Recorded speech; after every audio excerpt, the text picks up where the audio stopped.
Anybody that does not hate the wife, all these people, daughter, son, if you don't, even your own lands and countries. See, the criteria for reaping more in the future is to hate what exists. And hating what exists is not hating it in a sense that you don't want to talk to it no more, nothing like that. That's not the hate that God is talking about.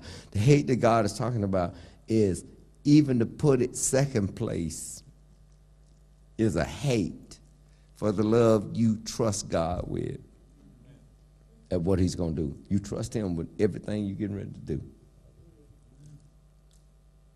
Even your own desires towards something or an intended objective, you got to hate what it's doing. And many of us have yet to achieve that.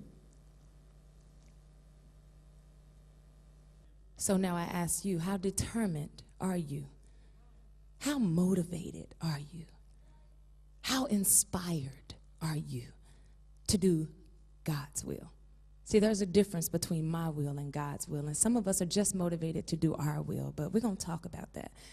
The title for tonight is Self-Motivated by Inspiration, but it's going to continue to stay in the lines of faith and business, because you have to be inspired in order to do something.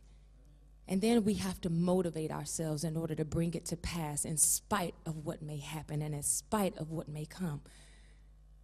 If you would turn with me to Philippians 3 and 10. Philippians 3 and 10. Now I'm going to encourage you, but it's going to hurt a little bit, because I think we need it at the point of maturity. Some of us are still acting and thinking like children. We're still wanting someone to pat us on the back and hold our hand, yet we are not self-motivated, yet we cannot self-encourage. But we depend on others to do that, and it's everybody else's fault why I am not where I think I should be. Philippians 3, we're going to read verse 10 and 14. And this was one of the scriptures, this is one of the scriptures that continues to motivate me and to push me past my own comfort. And let's read the Amplified side. And we're going to read 10 through 14. Ready? And read. For my determined purpose is that I may know him. Stop. That could be it right there. My determined purpose is that I may know him. See, some of us think the man of God knows God enough for me. And so if a shepherd, which this is going on all in the States, when a shepherd makes a mistake, then the sheep, they begin to judge the shepherd. They begin to mock the shepherd. They begin to bash the shepherd. But see, if I knew God for myself, I'd know to fall on my knees for my shepherd. Because it's not the man that I'm serving, it's God. And it's the God that works through the man that I'm serving. But he said, for my determined purpose is that I may know him, that I may progressively become more deeply and intimately acquainted with him, perceiving and recognizing and understanding the wonders of his person more strongly and more clearly, and that I may in that same way come to know the power outflowing from his resurrection, which it exerts over believers, and that I may so share his sufferings as to be continually transformed in spirit into his likeness, even to his death, that and in the hope that if possible I may attain the spiritual and moral resurrection that lifts me out from among the dead, even while in this body. Not that I have now attained this ideal, or have I already been made perfect, but I press on to lay hold of, grasp, and make my own that for which Christ Jesus, the Messiah, had laid hold of me and made me his own. I do not consider, brethren, that I have captured and made it my own yet, but one thing I do, it is my one aspiration, forgetting what lies behind and straining forward to what lies ahead. I press on toward the goal to win the supreme and heavenly prize to which God in Christ Jesus is calling us upward. And then he said, it's not that I have attained this ideal or I've already been made perfect, but I'm going to press so I can lay hold. It's not that I have already arrived. It's not that I know it all. It's not that I haven't made mistakes. It's not that I missed it. It's not that maybe I passed an unrighteous judgment. It's not that I cussed somebody out. It's not that. It's not that I just got rebuked. It's not that at all. But he said, it's just that I'm still going to lay hold of the thing. I'm determined. I've been motivated by what God has done in my man of God, by what God has done in Jesus Christ, by what God did in Saul and turned him into Paul, by what God did in Peter. So if God could do all of that, if the Almighty God has said that I am no respecter of person, then why am I not motivated beyond my circumstances? Why am I not motivated beyond what Sister Suki may say about me? Why am I not determined to do and to press and to grasp the thing that I've been burnt to do?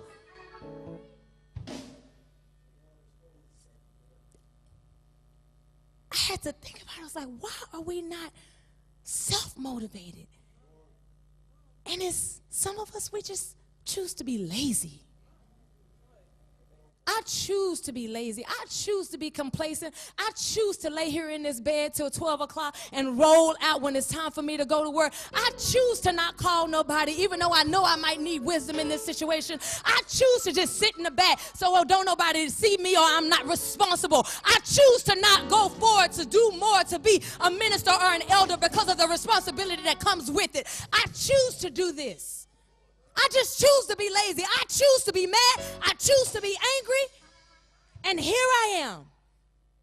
But I want you to encourage me. I need an encouraging word. Give me something to build me up. But I'm not doing anything to build myself up. When will we be self-motivated to a point to where now I can motivate you? But no. It's about me. What is motivation? Motivation is an action. It's a strong and determined reason to act or accomplish something. It's an enthusiastic zeal. It's that thing you get when we have that encouraging word that the man of God brought forth, and we all shouting, we're like, oh, I'm motivated. I can take the world. He said, I won't back up. I won't back down. Oh, yeah, I'm not going to back. See, motivation will cause you to put action. It'll cause you to move. But see, there's a difference between inspiration and motivation. And we're going to get there. But what is self-motivation? It's the ability to do what needs to be done without being influenced. It's the ability to do what needs to be done in spite of situation. It's the ability to do what needs to be done, and I'm not coerced to do it. It's the I want to. It's the I want to give hope. It's the I want to be a blessing. I want to read so I can learn more about who I am in God. I want to do more for God, so I got to get there on Wednesday, on Friday, on Sunday morning. It's the I want to. That's the self-motivation. I want to change. But some of us, no, we're comfortable. We're comfortable in our stupidity. We're comfortable in our pride. We're comfortable in our laziness. We're comfortable in our judgment. We're comfortable in where we are. And we're not striving to do anything more than just be. And I'm motivated to do what I want to do. But I'm not motivated to do what God has called me to do. He said, go ye therefore. But when was the last time I went therefore? When was the last time I went out and I just encouraged? When was the last time I was out of me for a minute and I stepped outside of me and I began to minister to someone in the commissary or in the BX? But it's me.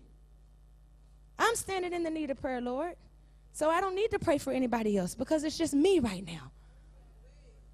It comes to a point, leaders, saints, brothers, sisters, we really have to get past this point, this trial, this test, and know that he that begun a good work is going to perform it until the day of Jesus Christ. We got to know that it's the end of the thing that I must have faith in and not in what I'm in right now. It's bringing the word back. Let it inspire us. Let it motivate us to get past us for one moment. In a time of trouble, can I count on you? We're supposed to be able to count on our family members in a time of trouble. Or do I talk about you? Or do I toss you to the side in a time of trouble? Because I got too much to do and your situation is too great for me to handle.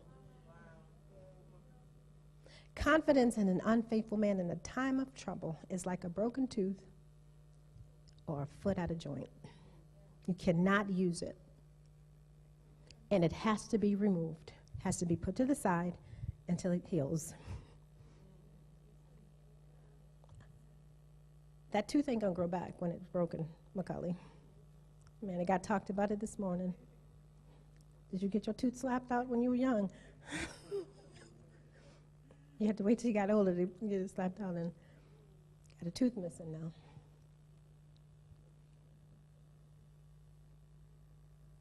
But this is what we have to recognize. The hardships of life have taken a toll on us. They've caused us to miss the mark in some situations. But the fact that you're here tonight, it didn't take you out. Some of us are missing some things that we should have but now, and we don't have them because of the choices and the bad decisions we made. But that is not the definition of who we are. God made us new when we gave our lives back, when we gave our lives over to him. And whatever is broken, whatever is lacking, whatever is missing, he can give it to us if we would simply drop our facade, drop our selfishness, and let him do his part. You see, men and women, we come together, and this is something, once again, Apostle said this morning, and we expect that individual to fix what's wrong in us. Some of us planned a strategy to get it just right, to get that man and that woman. And then we get them, and we begin to mistreat them based on how we feel. See, it's easy to pretend for a little while. I can be so patient while we're dating. I'm going to the gym every day, watching what I eat because I want to get into my wedding gown. I walked out down the aisle in my wedding gown, just amazingly awesome. And then a couple of months later, I didn't say years, I said months. And he don't even recognize you.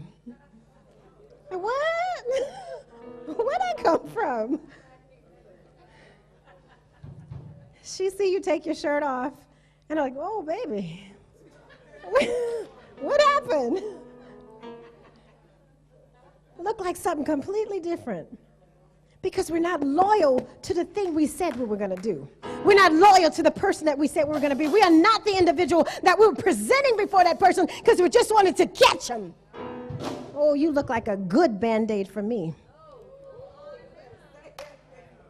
I'm going to get you, and I'm going to stick you right here. I got this place that's oozing, and I need you.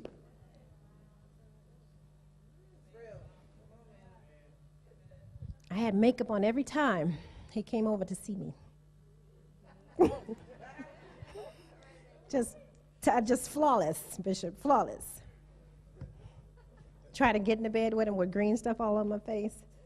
What do you expect him to do in that situation, woman? And man, every time you went to go take out on a date, you were smelling good. You had that cologne that was just, whoa, baby, what is that you're wearing? Would you please go take a bath?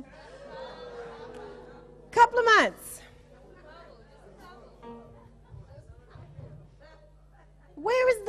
loyalty. There's some stuff that we said, that you stood up and we said it in front of this altar. I'm going to obey you. I'm going to treat you out sickness and death, all of it. And you can't take a bath. You can't go to the gym. You can't wash your face and comb your hair because you don't have time. That's unfaithfulness to what you presented. You married that man, and he was spinning on the poles in the church, making sure the church was right. He's like, call me, I'll get it done. You just call me, and I'm going to be there, Johnny on the spot. And you saw him. He's like, ooh, I love me a faithful man. Look at him. And you're right there with him. Go ahead, baby. I'm going to support you. Let me hold you up while you climb up the ladder. You're right there. You get him now. Why you ain't coming home and spending time with me? You at the church too much. Where I met you, girl? At the daggone church.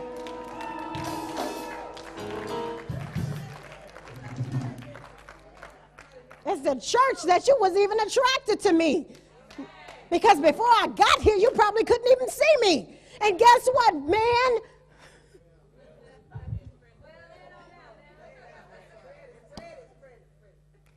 When she started acting like that,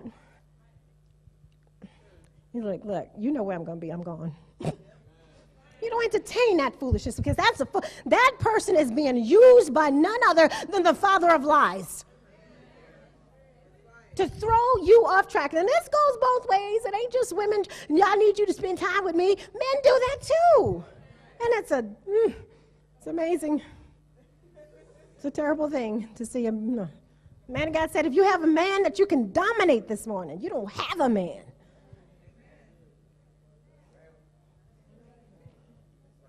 Do this, boy, do that. You might as well say it. Got him on a leash. See, I know you run the institution of the army for the brigadier general of the world. And you're doing it all over the place, woman. But when you get home, guess who your brigadier general is? That one you stood up at the altar to marry. And if we cannot figure out how to honor that brigadier general, we're going to find ourselves sitting somewhere we don't want to be. Now, sisters, I'm just trying to talk to you. I'm telling you. We have something to be. We have a place in our lives. And when we find that place, we're going to find a strength that's astronomical. It's going to blow your mind. Woman, if you just find something, go to the daggone gym. Stop sitting at home twiddling your fingers, waiting for him to come home. If you're wanting something, the word of God said, I shall have no other God before me, thou shalt not. And guess what? When you're sitting down twiddling your thumbs, trying to figure out where he at, what he doing, what he's going to do next, I bet he's sleeping around with every woman in the city. Oh, when he come home, and then you're about to tear him down with your eyes because of the stupidness you've been meditating on. How about find something productive for you to do in your life? Become a person again. Get up and make yourself up. Get up and look like the thing that drew him in. Get up and do something about what you don't like. Find something positive to do. Read a book. Get a degree. I don't know, something. Go pray. But all you do is sit down and wonder what that man is doing, when he going to come home, when he going to come spend some time with me. He wasn't doing that when he met you. You better get behind him and support him like you're supposed to be supporting him, because whatever he was doing when you met him, you're supposed to be pushing him towards that even harder. He ain't going to sacrifice his mission with God, his purpose in God, because he married you.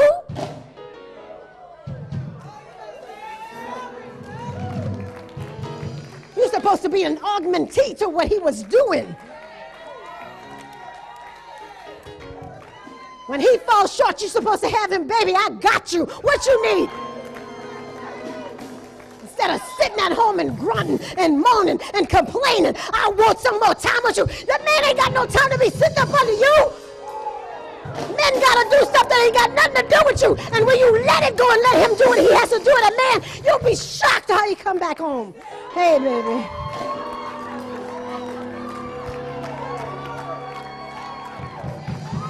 like, girl, where you been all my life?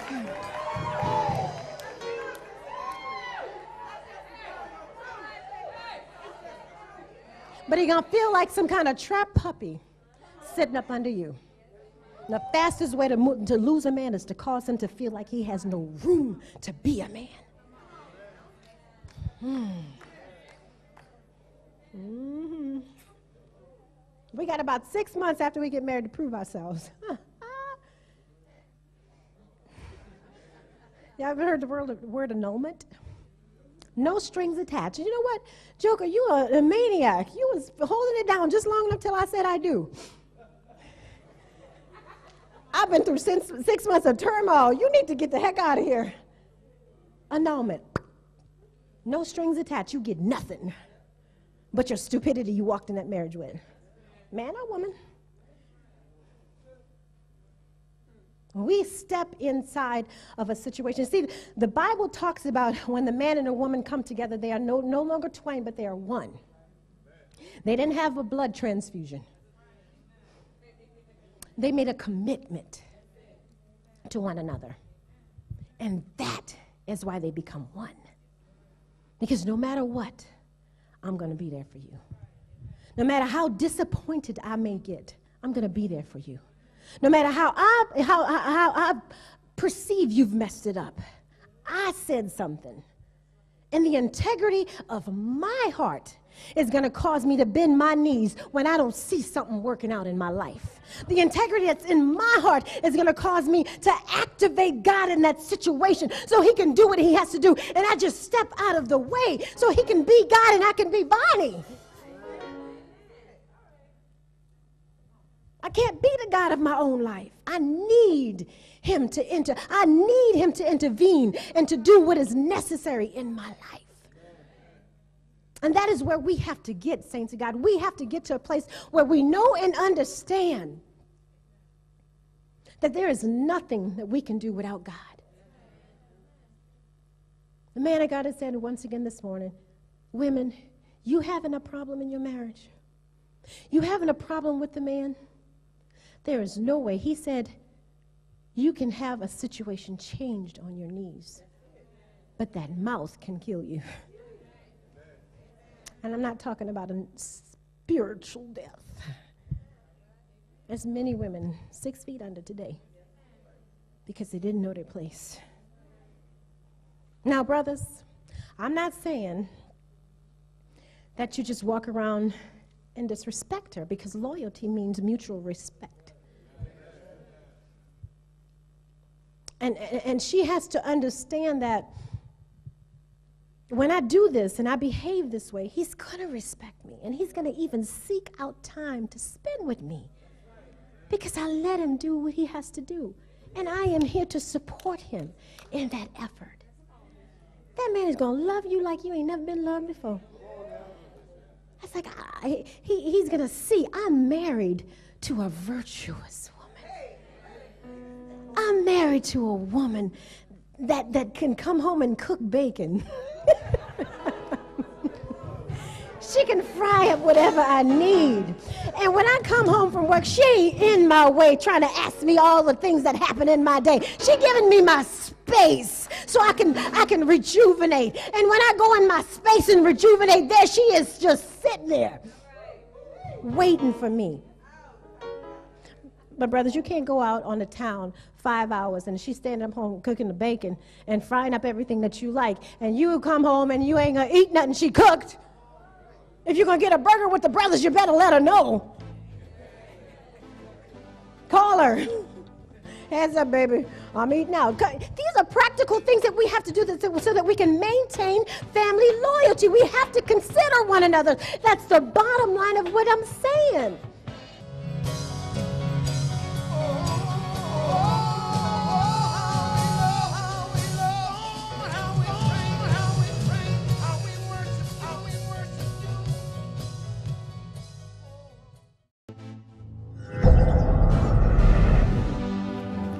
At Life Changes New Horizon, we'd like to thank you for joining us to hear and receive a phenomenal word from God.